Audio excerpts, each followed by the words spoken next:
All right. I guess I made the window too small. Welcome back. This is our third week to Mctv 43. This is everybody who's going to be here.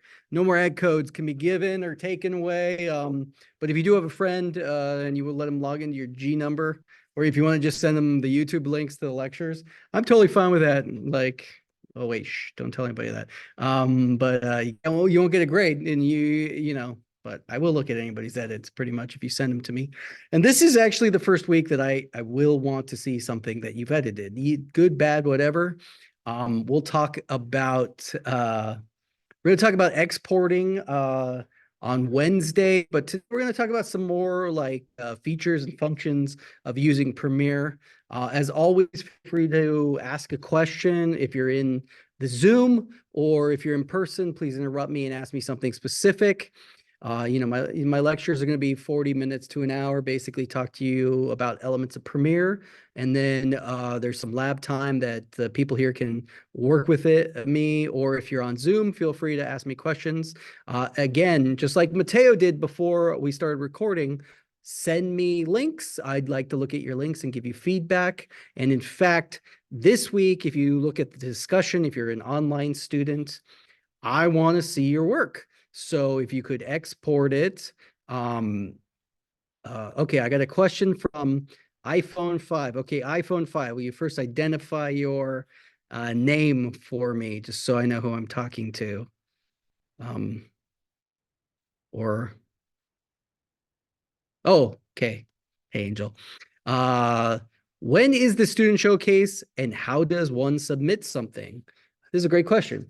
May 4th. Hey, can we remember that? It's the day that Star Trek was invented. No, of course, it's Star Wars Day. May the 4th be with you.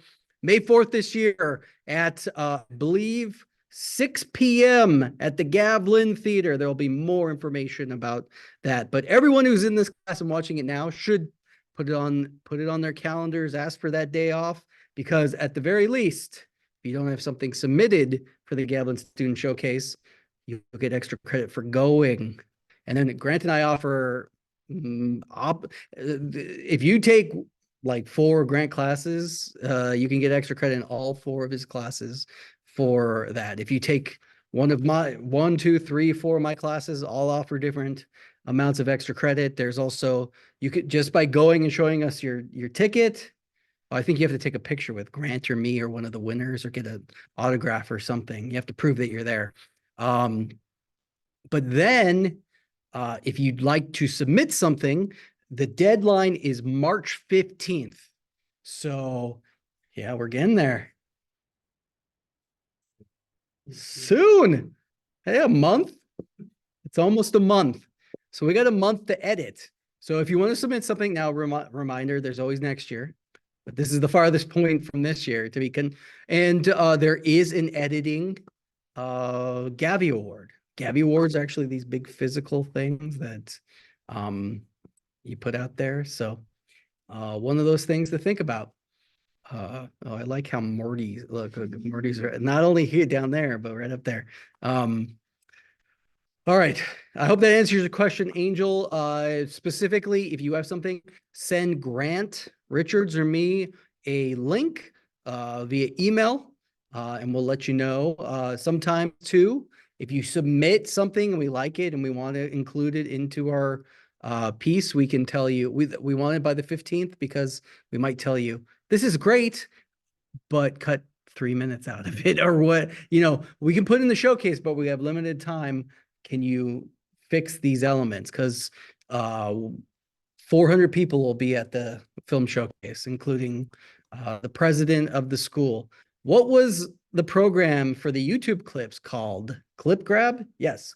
Clip Grab is the name of the program that's free, that you can, I almost said steal, but it is technically stealing. You can grab clips from YouTube by typing in the URL of the YouTube, and it'll download audio and video. And as I think you can get HD resolution based off of what they have uploaded. It's an easy way, fun, totally for editing. If you want to pull something down, that's the way to go with it. Okay. Any other questions before we jump into this? All right. Booting up your Premiere, remember checking your settings. In fact, speaking of settings, I'm going to share my screen. All right. Screen shared. Okay, I can see it. All right. I'm going to open up my Premiere here. We see that. Let's go full screen. Nah, I don't like full screen, honestly. I'm going to go with that. Just cover up everything. All right. I'm going to click back into my program. It's going to locate all my media. I have all my hard drives plugged in. So I don't have any media. Oh, actually, I have some media offline here, but those are the ones that I messed up and intentionally turned offline. So I can go ahead and like mess with it. Oh, look, I have all these assets offline. Well, why don't I reconnect them? Okay, let's do that, Tim. All right, so I'm going to select them on my timeline, and I can actually go in here. I'm going to right click or control click, and then I'm going to go down to link media. And look, it's telling me what's interesting about the linked media ones. Again, it tells me the file paths, where it's looking for. So I need to make sure I have Lacey hard drive and Sophie hard drive plugged in. I'm going to say locate, and it's going, oh, it already automatically tells me just by showing this one clip, it already found it. I'm going to say okay, boom. The window disappeared. If that's too dark, we can turn that off. Okay, since there's three of us, too bright, or you want it off? Too bright, turn it off. Let's close the door too. All right. All right. That's better for everybody here. All right, we'll pause there for a second. Okay, so we can see that I pulled in all of my assets and they're connected. Now, here's the only thing you need to know. I only connected the stuff that I selected on my timeline. Now, if there's something I didn't select, it might not be reconnected. And look, there's specifically things here because it's not on the timeline, still didn't reconnect. So if I want to like reconnect these clips that I didn't use on my previous edit, I can do exactly the same. Link media. I'm going to say locate. Looks like it already found it. I'm going to say display exact name only. That means it's going to select the right one right there. I'm going to say okay. And boom, now all of those are connected. That's a way if you're finding some media that isn't connected, that could be the issue. It's always best not, it's because we saved after we reconnected. Okay, any questions about reconnection of our media? You'll definitely run into this once or twice or multiple times in your Premiere experience. Okay, while we're talking about saves, let's go up to Premiere and go into our settings. Now you can see there's multiple settings here, okay? But if you click on general, it's actually going to bring up every single setting. It's just now here, tabbed over here, and we can see which ones are here. Now, I want to go through and talk about some of the more important settings. There's definitely ones that we want to get into and discuss, but most notably, right here, general.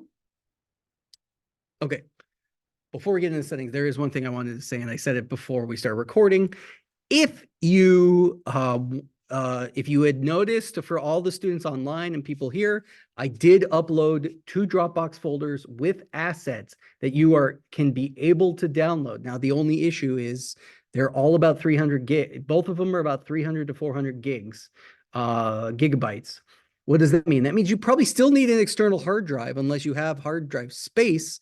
If you download it, it'll download directly to your root, which means you are going to go onto your internal hard drive, which I don't recommend putting your assets on. So that's why an external is good. You can download and move it there and delete it off your internal hard drive so that it's always good to keep your main hard drive that runs your computer at under 70% full. If it's more than that,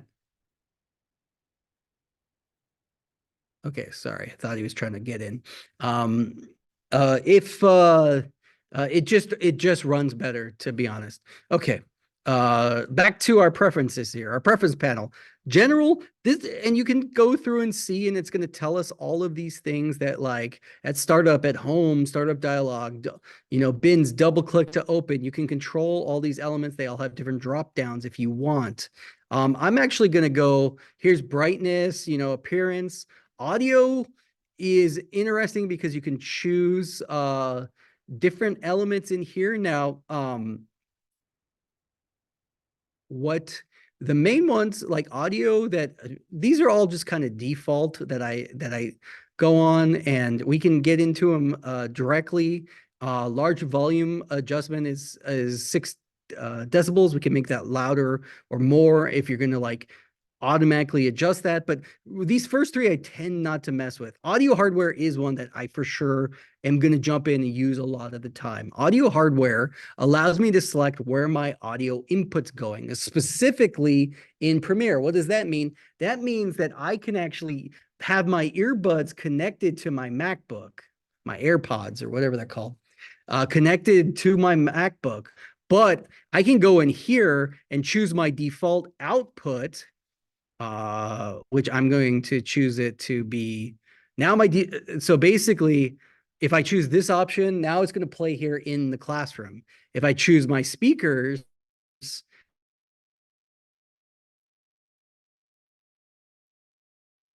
I can connect to Zoom specifically. And actually, I went into Zoom, we're connected via the normal speakers. Changing this won't change your computer. So I could actually potentially have an earbud in, listening to music, and then playing my audio from Premiere through a different source. Why would I want to do that? Well, sometimes you need to use multiple inputs for different things. But the main reason that I do that is, Premiere will always ask you like, hey, we noticed the new headset. Do you want to switch your audio settings to here? The number one issue I run into is like, why don't I have any audio? Why can't I hear anything? And it's because my audio hardware set to like the AirPods that aren't even connected or I don't even have with me. And then it's missing. So it's not playing through anything. So I have to go into my audio hardware and change it to the correct setting. And it'll say yes. And now I'm good to go. Does that make sense? All right. Let's go down to autosave. Now, this is the most important setting we've got in here. Now, what does that autosave do? Okay, here I've taught you hotkeys. Here's the number one hotkey you're going to want to do before I export. And pretty much anytime I leave my computer, I do the hotkey Apple S, or sorry, Command S. It used to be the Apple key. Command S, which is save. And with Premiere, save is great. You hit Command S, which I'm going to do right now. Oops, it doesn't work in that window. But Command S will automatically save your work. Now, what's fun is right here. What if I forget to save and I crash? Well, guess what? Because we have autosave, Premiere is automatically saving in the background to whatever you have it set to. So for me, I have it set to every 10 minutes. What does that mean? That means if my computer crashes for any reason, maybe I spill water on it, maybe I have my old computer had a faulty hard drive and just would randomly turn off. No rhyme, no reason. But what if I here's always the big thing. I do a bunch of stuff. I'm running After Effects, Premiere, and Photoshop all at the same time. And then I ask Premiere to do a bunch of renders. And then I get the spinning ball of death. Any Mac user will know that's the beach ball of madness or whatever you want to call it. It's telling me, it's taking me longer to think than normal. And knowing Premiere, I'm ready for a crash. I'm like, okay, my computer, my program is going to crash. So then I'm like, when's the last time I saved? So then I try to save, and of course, then it crashes. So no, I lost however much work, but I didn't lose the whole project. But I lost maybe was 2 minutes, 4 minutes, all the way up to 9 minutes worth of work I could have lost because I have it autosave every 10 seconds. And what does that mean? Or not every 10 seconds, every 10 minutes. So what does that mean? That means the computer automatically creates files on your computer, and every 10 minutes, I'm creating files. Now, I can actually turn that down to 5 minutes if I want, if I'm that nervous that my computer's going to crash. And 5 minutes worth of work, it could be a lot of work. You could have refined some stuff, and then, trust me, I'm a very early nonlinear editing adopter.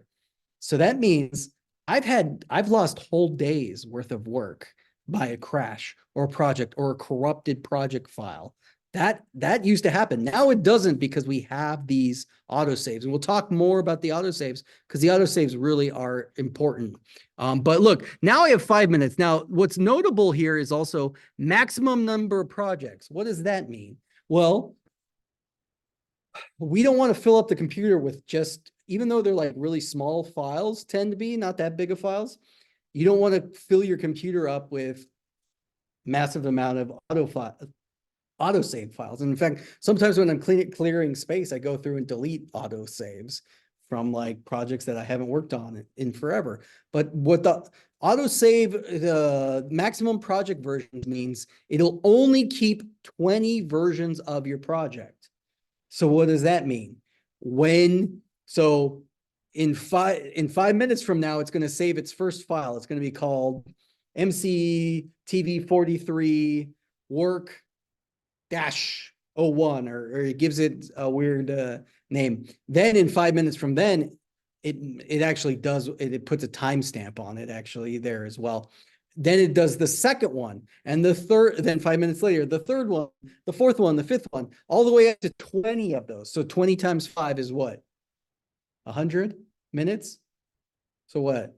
100 minutes is an hour and 40 minutes, right? So in an hour and 40 minutes, you'll have 20 autosaves saved if you have it set at 5 minutes. Now, what happens at the next 5 minutes? Well, guess what? It'll delete the oldest autosave. So it'll delete your first autosave thinking, okay, we're moving forward. So we're going to delete the old one. Why is that good? Why is that bad? And why do we want this many? Why not just keep one autosave? What do you think? I like when people talk to me, but okay. Tim, I think, why do I want to keep multiple autosaves? Well, here's the good thing to know. Why not just have one autosave? Well, I have worked on projects and I have worked on projects with multiple projects on the same timeline. I've worked with multiple sequences in the project and I have deleted stuff by accident. I've worked on half-an-hour TV programs and deleted something in the beginning, worked for 2 hours at the end of it. And then when I went to view it, I realized, oh, at some point I accidentally deleted all the audio off of this section. Crap. What can I do? Well, I can go through and we're going to click browse right here because it's going to show me where I can select. Okay, so my autosave vault's going to be here. Which is here. Let me pull up a Finder.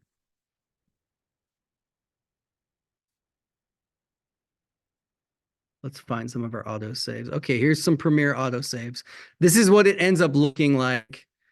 And you can see these are all, you can see they're also tiny. They're only kilobytes, and depending on the project, they get bigger and bigger. And looking at all of these, you can see how they're named. It's actually the date built into it and then the time cooked around it. And you can see these are from 2021. But what's notable is I can click any of these and they'll open up another project. It's just going to be, each one's going to stagger about 10 minutes worth of work. And sometimes I'll just walk away and have my project open. But let's say I made a mistake, but I realized, okay, I'm going to hit undo. But undo's only a limited, I think you get 25 undos. And again, Command Z, just like anything is undo. All right, Command Z. If you make a mistake, if I haven't talked about that before. So then what you can do, and let's see, am I in this project file, grilled cheese? We're looking for, what's the name of my project? Okay, Gav-MCTV.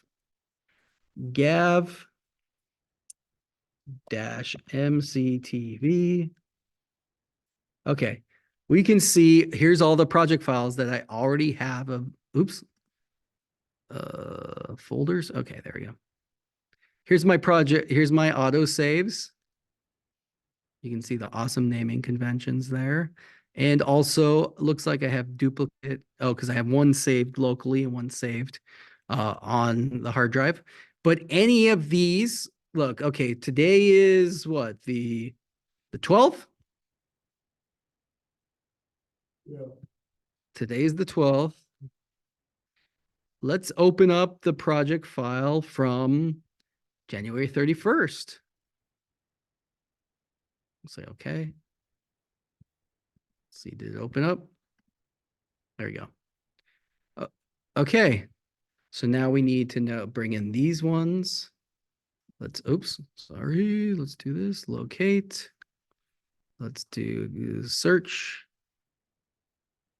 File not found. I bet it's going to be on this one. Let's do search. Okay, found it. All right. So look, it pulled in. This is from one of our first classes. We were talking about editing. Okay, so now I can be like, so looking at intro one versus, look, now I have two intro ones here on my sequence. Well, one is from the one that I'm currently on, and we can see it looks way different than, it's got our creepy stuff here. But it definitely looks way different than what we did before. Now, the only thing that I want to note is if you open up, now that we have two different intro one sequences here, if we start working on one, we better know that we're in the main file and not the one that is the autosave, because basically think of the multiverse. Okay, we all know Loki in the multiverse or whatever, Marvel. Think of or Back to the Future. If you start working on one of your autosaves, it'll make a new autosave tree off of that. So basically, if I make a bunch of changes here to the thing that I worked on a while back, but I would still want to access all of this other stuff, and in fact, maybe I change some of this stuff on one. They're two independent projects now. So I always, if you want to work at a different project, what we can look at over here in our project bins is we can see now, look, we have two separate projects. We have this one and that one, which one's an autosave, has a really long name. Now, what I like to do, let's say we want to work off of this this project. I will actually go file, and then I'll say save as, and then I'm going to call this, I'm going to get rid of all the crazy names and make it its own project. We're going to call this one intro. We'll call this example or name it whatever. We're going to call this prime. We're going to make this our new prime one. All right. And then I'm going to save it to the hard drive that I want to save it to and say save. Okay, look, it renamed it. Now there'll still be, you can have the sequences named exactly the same or whatever. But if I close this intro, we're going to have to go into that project to reopen the intro, if that makes sense. Okay. But I don't want to use prime example. So I'm actually going to go control click. I'm going to close that project, and look, it gets rid of, when you close a project over here in your tabs, in your bin window, it will get rid of all of the sequences associated with that. Now you can have multiple projects open at the same time. I think the less the better, because it's really easy to create a sequence in one project, do all your work, but it be created in the wrong project. And then when you go to open up your project, you have to open up all the projects you were working on the same day. It's just another easy way to get confused, to accidentally have your sequence in the wrong project. So in an instance of you deleting something like 2 hours ago and bring up your other timeline, how could you port that something from the beginning that was deleted? Oh, good question. Great question. Okay, so let's reopen up our autosave, and look, because it was an autosave, it went back to where the stuff was not connected again. So let's reconnect all this stuff. We know it's on this hard drive now, and it's searching. Let's say, okay, found all of that. Okay, what Jason asked, well, what if I want this into my prime timeline? Well, this is easy. First and foremost, hey, look, I'm going to command C. I'm going to copy, and then I'm going to command V. which is paste. And, oh, what happened there? Did I paste on top of something? No, let's see. Let's paste. All right, all that stuff didn't is it connected over here? Interesting. Well, let's reconnect it again.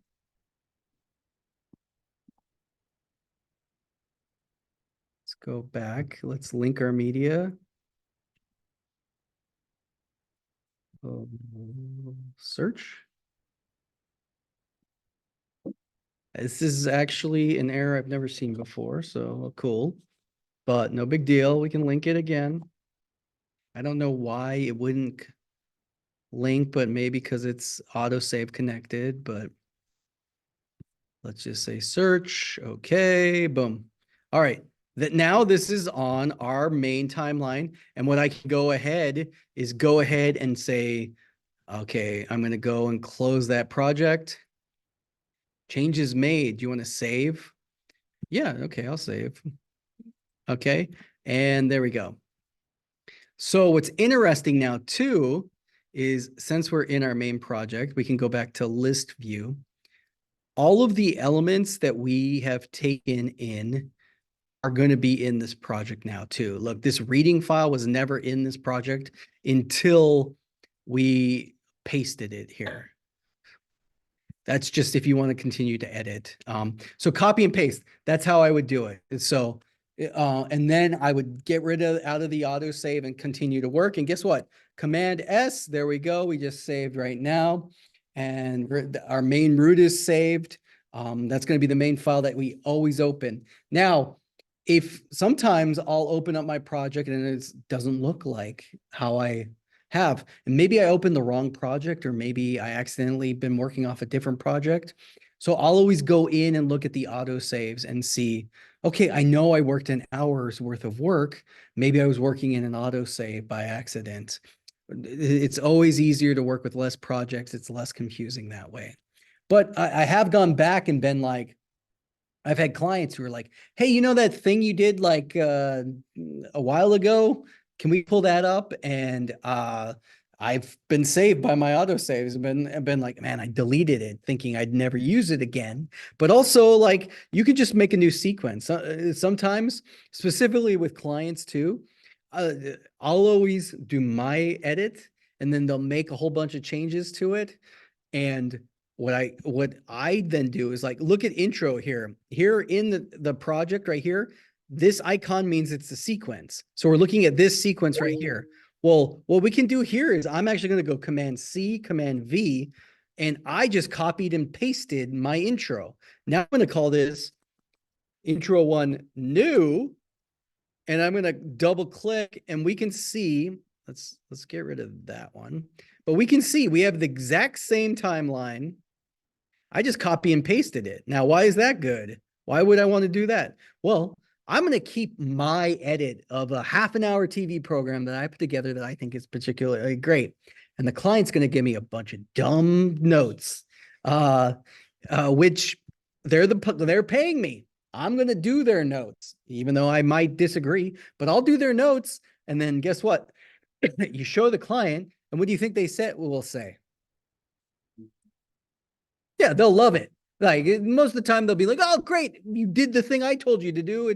It's not inferior anyway. No, sometimes the clients will be like, you know what, that thing, can you change it back?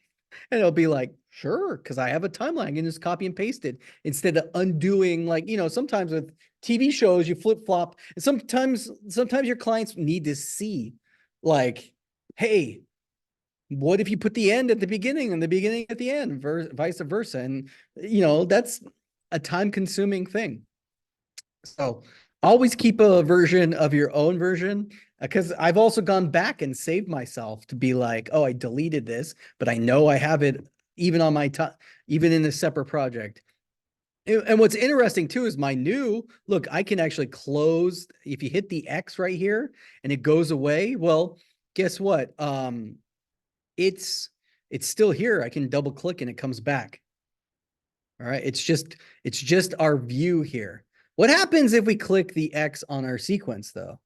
Like this one, right? Like, okay, now we have nothing here. Well, what if I do that? Uh-oh. What just happened? What are we looking at? Yes. Great. Jason's right. It's a yellow line. This is the volume. And if we played something, let's play something. All right. We're looking at our audio now. Okay. Well, what happened? How do I get my sequence back if my window goes away? Well, look at this. Hey, wait a second. This is my program. Oh, and my sequence is now in my bin window over here. Look, it opened up over here. And now that's inconvenient. Look, I can actually like drag it all back to make it kind of look like, but look, now I'm one window less, right? Like I don't have my bin window, but I have my sequence. And where'd all my assets go though? Didn't I have assets? Oh, there they are. I was just zoomed in. So what can I do to fix this solution? If you get into this solution, what's interesting about Premiere, let's go back and make it look like this. I can actually click my intro here and look, I can go through, and what I'm going to do is I'm going to click and drag it so it's blue there. And look, I drag the tab back over here. Oh, so what does that mean? That means I can take my effects tab and I can put it basically into any window around Premiere. I can also, well, I'm putting it in the center right now. What if I put it to the side here? Well, I drop that, it actually makes another panel. So I could have my effect panel, which I think is kind of bulky, look like that. I can have my project file and all of these other tabs, right? Like I can make more space for the tabs. I can make it smaller. Oh, what if I hate this? Well, again, if you don't like this one, I can click and drag and put it back to where it was. Now, what's interesting with our layout, sometimes you'll lose a window. Sorry, let's go right there. Let's say I just click and drag this out. And now if we look, my intro window is separate from even that panel. Now, what's great is if I had you're going to make me nostalgic for my all edit bay. I used to have 4 monitors, and I used to have one monitor was turned sideways and it was just my bin. And then one monitor was just my program window, and one monitor was my sequence, and it was awesome. But now I work all in one window again. And so I have to use the economy that's there. But look, you can click and drag it. But okay, here's my program window. And oh, I just lost my program window. How did I bring it back? Yeah, absolutely. Remember, I talked to you about the window tab right here. Window tab is going to allow you to bring it back. Now, number one, we know it's called the program monitor. So I'm going to click that and look, it came back. Great. And now that I have it, oh, let's put it back where it goes. Okay. All right. So those are windows to talk about. So the windows are important. So if you lose anything. Now, what's interesting too is like I have some windows that aren't even, wait, did I grab the right one? Yeah, it's my program monitor, right? Yes. Okay. Um, we can actually pull up a bunch of different ones that aren't even selected. Here's our scopes, which tells us our color values of our images that we're looking at. Here's my effect controls, right, are up there. There's my source, right? And they'll continue to open up things. We can bring up, hey, what up, dude? That's open.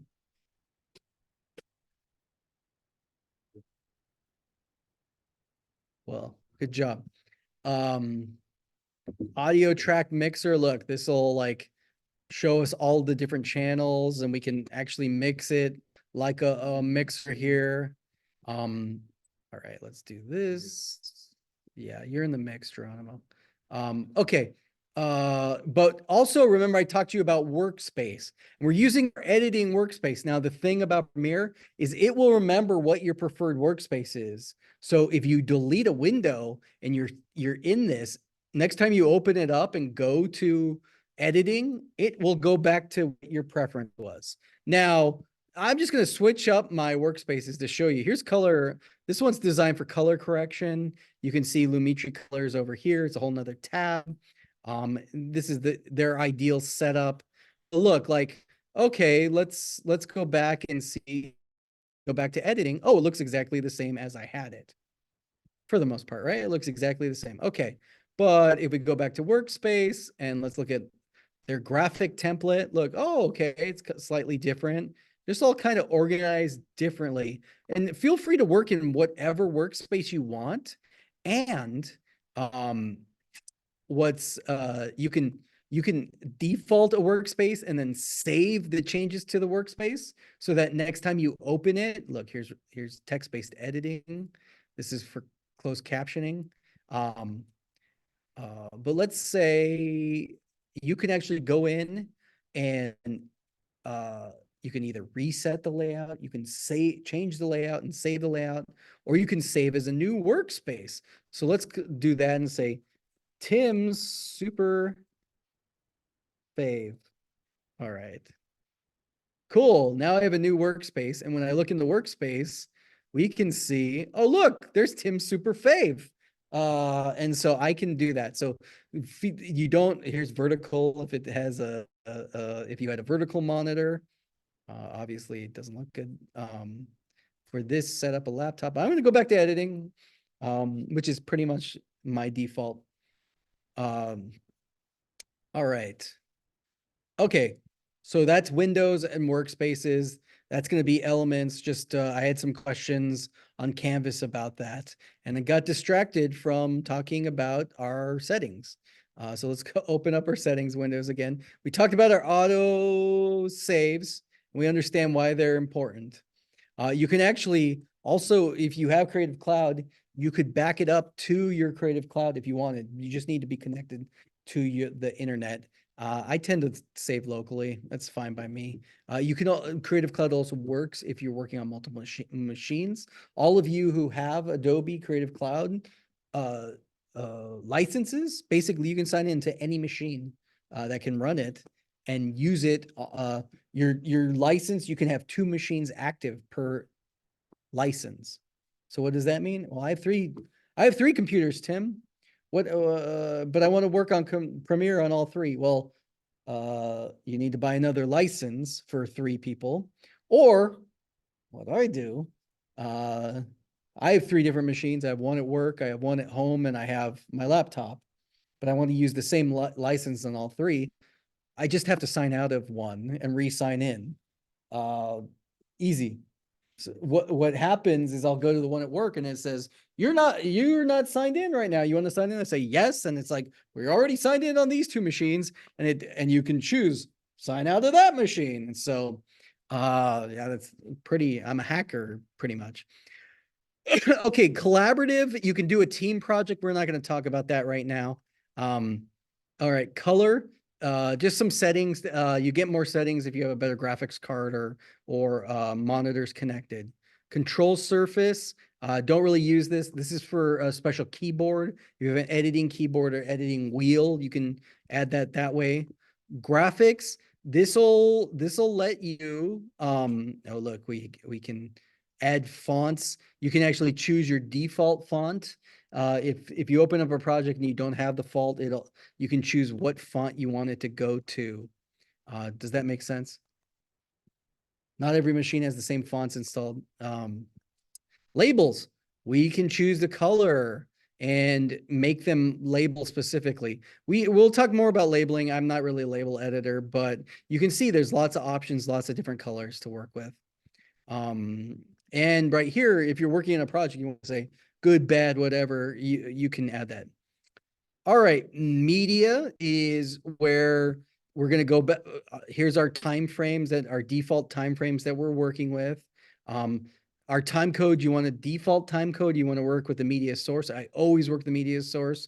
Frames start at 0. And then all of these default settings are pretty good. Include captions on import. Yeah, I always do that, especially if I'm working with closed captioning. We can talk about closed captioning at the end of the class. It's probably more important for the YouTube content creators, but YouTube has its own default closed captioning. Media cache is really important. This is where you're going to save your render files and your auto saves. Go to media cache, you hit browse. You can choose that. I really recommend choosing a media cache that's separate from your internal hard drive, because this will be the one that fills it up. Your media cache, of course, is the render files that it makes so that Premiere can play back. You can also like delete all those render files. Sometimes I'll delete them if I want to clear space or if I feel like there's a render glitch and it's not playing back. Don't really encounter that much. Really good to have a different location. Once you delete them, they're gone forever. So no undoing the delete. These are permanent deletes. Although the main issue that you will encounter is you will just have to wait for your stuff to render. We haven't really encountered it yet, but once we start importing large files, you know what? Let's see if I can't force us to see what a render looks like. I know we did a graphical error, but let's go file, import from Lacey BTS roasted. Is it down here? Things to edit. I'm going to import this. All right, look, I imported many files. So the import time is taking longer.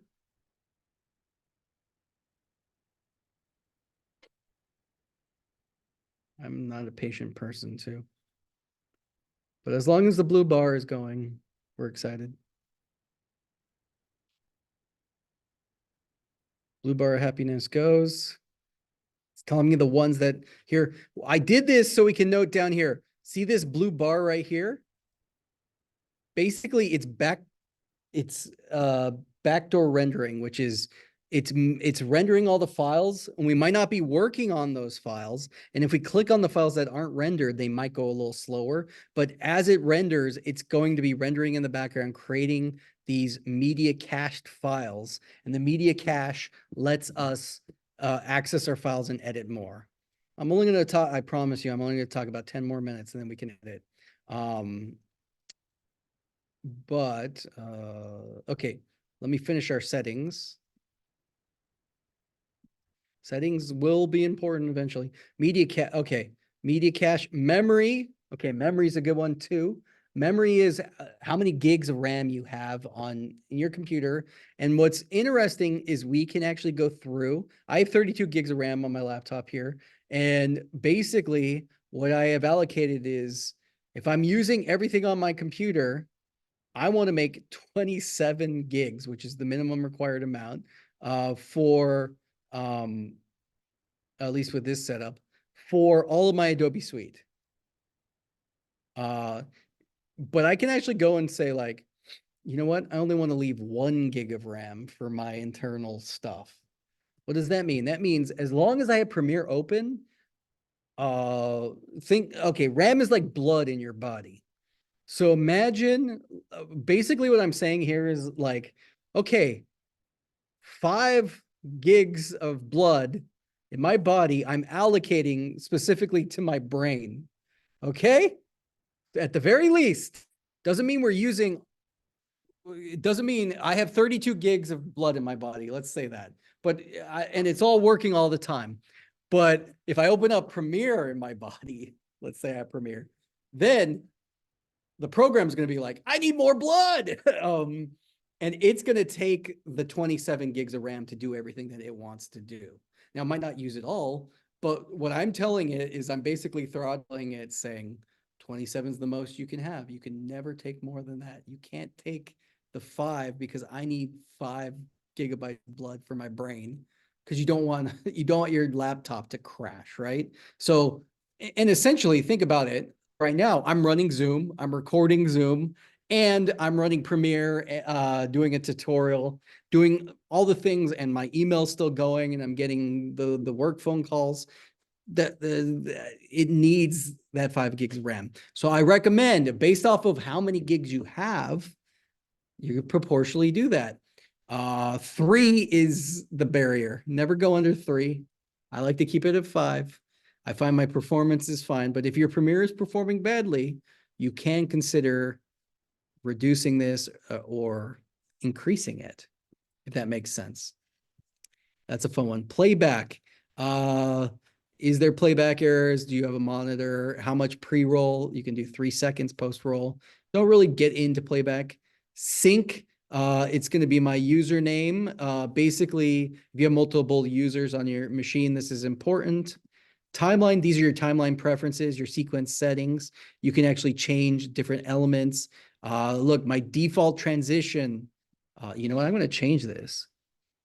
When I put in a transition now, instead of it being 1 second long, I'm going to make it. Oh, I did the math wrong. I want it to be half a second long. There we go. Now it's 50%. Video transition default duration, 30 frames. No, I want it 15 frames. You know what? I actually do want this a second. I was doing it wrong. Okay. Still image default. Ooh, 5 seconds is good. Page scroll. These are all just like little things that you can set up and change and look at and see. Display sync indicators, snapping, playhead defaults, trim.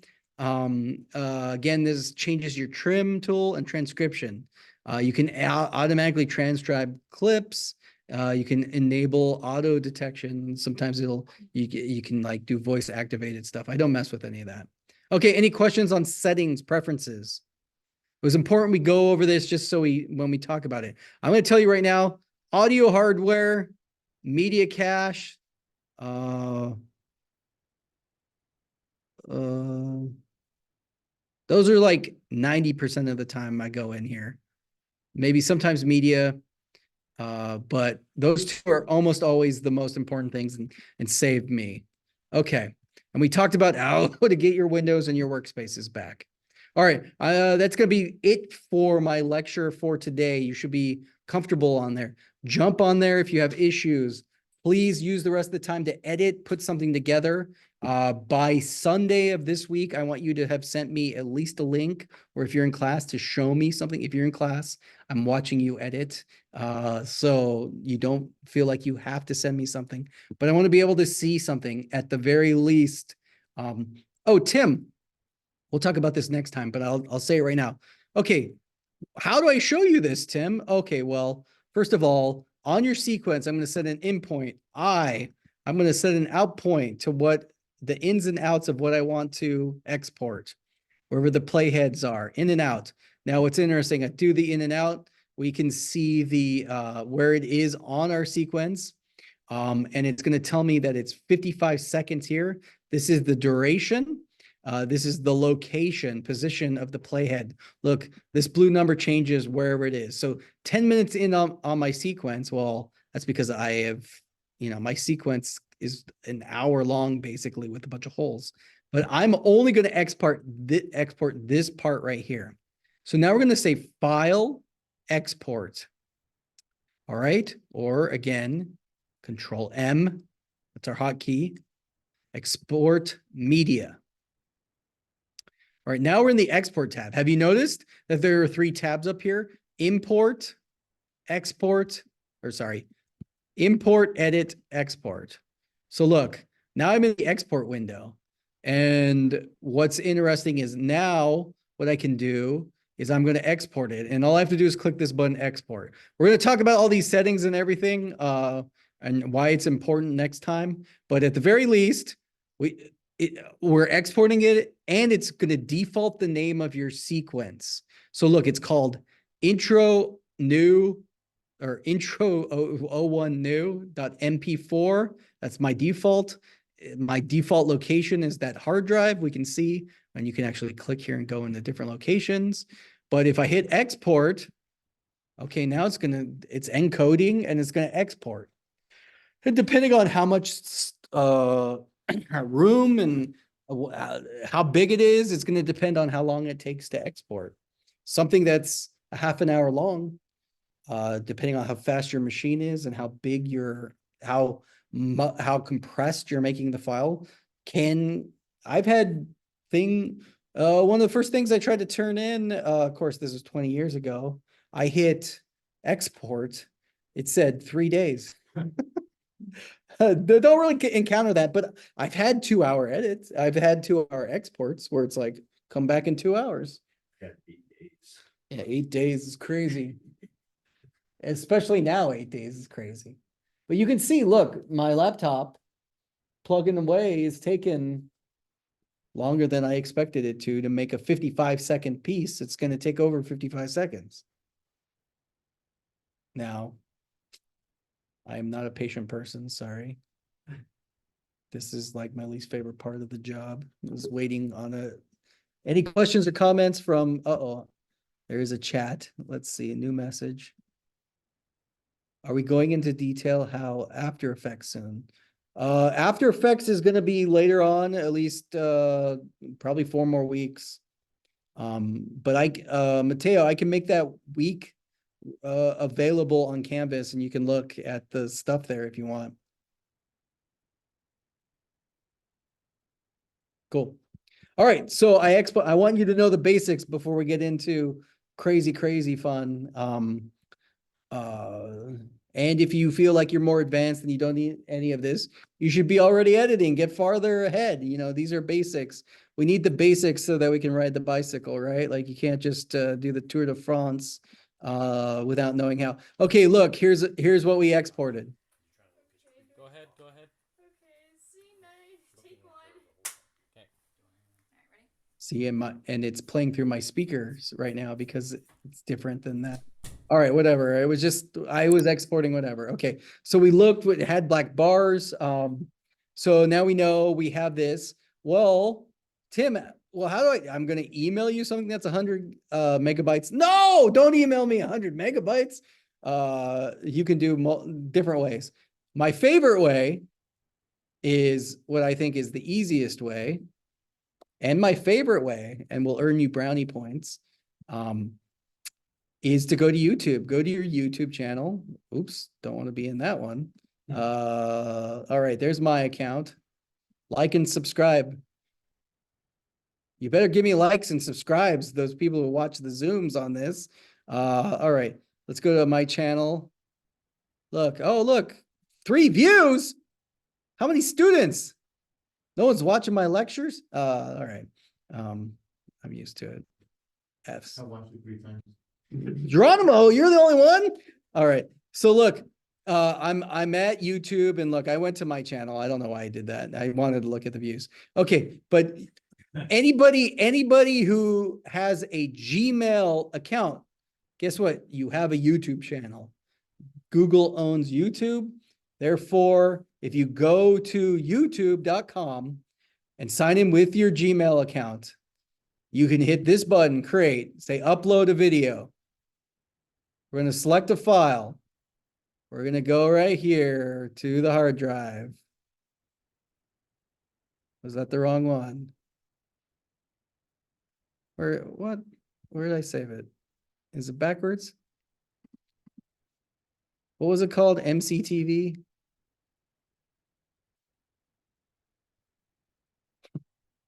Intro. All right, there we go. All right. So now I'm going to upload it, and look, it's uploading. I can change the name. I can add a description. Example upload. All right. I can add it to a playlist. I don't have any playlists. No, it's not made for kids. That's basically, I always say no, because you can't monetize. If it's for kids, you can't monetize. Unless you're like a certain type of content creator. Okay, video elements next. Copyright, it's going to check to see if my music's copywritten. And then here's what's important. This is where you will get brownie points from me. You can send me a private video, but what's the problem with a private video? You have to share it privately. You have to send it to me. I have to have the link specifically. And they have So- to have a Gmail. And they have to have a Gmail. So that means if you send it to me, but you send it to my Gav email, I'm gonna have to ask permission for it. It also, you need a password. This one is annoying. What I recommend is unlisted. What does unlisted mean? It's not promoted. It won't come up. It's pretty much hidden. No one can search it. Pretty much, you just send the link. That's the one that I would go with. Now, here's the one that I don't understand. Like, okay, but worst case scenario, set it public. Are you all content creators? Are your channels precious resources? You could just make a burner channel. Maybe you are a content creator and maybe you want to do it private or unlisted. That's fine. Either way, just I'm just saying unlisted or public is my favorite. And public, I'm going to publish my public, but look, I want to go back here and see what's the check. Copyright material. Let's see the details. Partially blocked. Oh, in some territories, not affected. All right. There's a song Baby Doll in it. Is that a song? Yeah, it's a song. Oh, it's the song that's probably on Mateo's piece that I put. Okay. Well, all right, whatever. Doesn't matter. I'm not trying to monetize my channel. I'm just not trying to get another strike, you know? Just kidding. I love these strikes. Okay, but I'm gonna go public and I say whatever. Like the worst case scenario is like, what if we go public and your rough cut goes viral for some reason, and then you're like a YouTube celebrity. But if you keep it unlisted or private, no one will ever know. Also, I personally, I don't care. So I'm uploading it. Look, no one's ever going to watch this video except make sure to like and subscribe, and you can see it's popping up. And then what you can do really easily is we click on our video and then see this link right here. Copy and paste me that link, put it on Canvas, put it on whatever. Just as long as it's somewhere that it can be shared. And look, we can actually change our still frame if we want. Ooh, that one looks better. And we can edit all this stuff and say save. And now, boom, it's live on YouTube. Are you excited? Okay, I wanted to end that. We'll let everyone edit now. Just want to make sure we knew how to upload. All right. I'm going to stop recording, everybody, and stop sharing. All right. Please email me or message me if you have questions. I'm going to keep the Zoom going for people at home, but we're stopping the recording now. Bye.